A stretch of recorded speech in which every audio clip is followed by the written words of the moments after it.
এই জন্য বুদ্ধিমানের কাজ হলো জুমার দিন যখন আসবে বন্ধু, সব কাজ কমপ্লিট করে তুমি মসজিদে চলে যাও, যেন তোমার পিছুটা না থাকে। বলে কেন?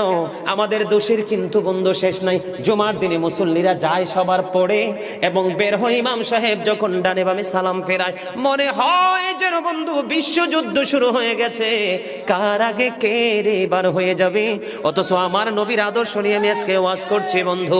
Disturb, don't disturb me.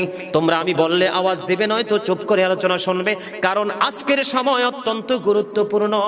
কারণ আমি যদি 5 মিনিট সময় পাই, একটা আদেশ শোনাতে পারবো। হয়তো বা এই একটা হাদিসে আপনাদের কারো না কারো হৃদয়ে ছুঁয়ে যেতে পারে, আর এটাই আপনার জীবনের জন্য, হেদায়েতের জন্য যথেষ্ট হতে পারে। বন্ধু, মুসল্লিরা যায় রে সবার পরে, বের হয়ে আসে সবার আগে। এটা মুসলমানের কখনো চরিত্র হতে পারে না, তাকওয়া সম্পূর্ণ ব্যক্তির আদর্শ কখনো হতে পারে না। হাদিস শরীফ খুলে দেখি বন্ধু, আমার নবী বলেছেন, রে আমার উম্মত, জুমার দিন সাইয়্যিদুল আইয়াম, সব দিনের চাইতে শ্রেষ্ঠ। ঈদুল ফিতর, ঈদুল আজহার দিনের চাইতেও দামি। এই জুমার দিনের ফজিলত বরকত নিয়ে আলোচনা করলে বন্ধু রাত একটাই কভার করা যাবে না, এত বরকত এই জুমার দিনের। আমার নবী বলেছে, উম্মতের দল, জুমার দিনে কেউ যদি সবার আগে মসজিদে যায় আর সবার পরে যদি কেউ মসজিদ থেকে বের হয়, আপনি যাবেন সবার আগে, যাওয়ার আগে সুন্দর করে গোসল করবেন, উত্তম জামা, নতুন জামা পরবেন, আতর গোলাপ লাগাবেন। আপনি রাস্তা দিয়ে হেঁটে গেলে মানুষ যেন বলতে পারে যে মসজিদের মুসল্লি হেঁটে যায়। আর চারপাশ বন্ধু সুঘ্রাণে মুখরিত হয়ে যাবে। এমন ভাবে সবার আগে বন্ধু মসজিদে যাবেন, যাইয়া মসজিদে ঢোকার সময় ডান পাওটা দিয়ে মসজিদে ঢুকবেন, ঢুকে গিয়ে নামাজের শুরুতে বসে যাবেন। বসে যখন আপনি আল্লাহর ইবাদত করতে করতে করতে করতে সব মুসল্লি বন্ধু বের হয়ে যাচ্ছে, আপনারা তাড়াহুড়া করার দরকার নেই।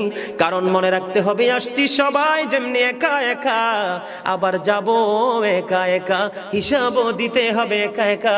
পৃথিবীর সব মানুষ পর হয়ে গেল, আমার কোনো সমস্যা নেই। আমার আল্লাহ এবং নবী আমার আপন হলে আই এম ভেরি সাকসেস। আমার নবী বলেছেন, বন্ধুরে, 14 গ্রামের মানুষ বিরক্ত হইও না, আমাকে বন্ধু কেউ শত্রু মনে করো না।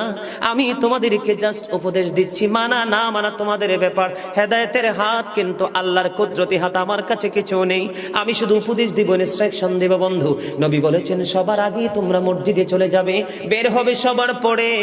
যার বাড়ি যত দূর, তোমার যত কদম বেশি লাগবে যাইতে, প্রত্যেকটা কদমের বিনিময় তোমার আমল নামায় 1 বছরের নফল ইবাদতের সওয়াব দেওয়া হবে।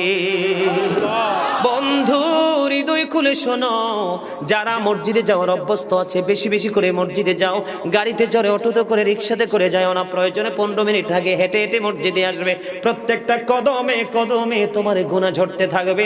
মসজিদ থেকে রিটার্ন যখন করবে বাড়ির দিকে, প্রত্যেকটা কদমে কদমে নফল ইবাদতের সওয়াব ঢুকতে থাকবে।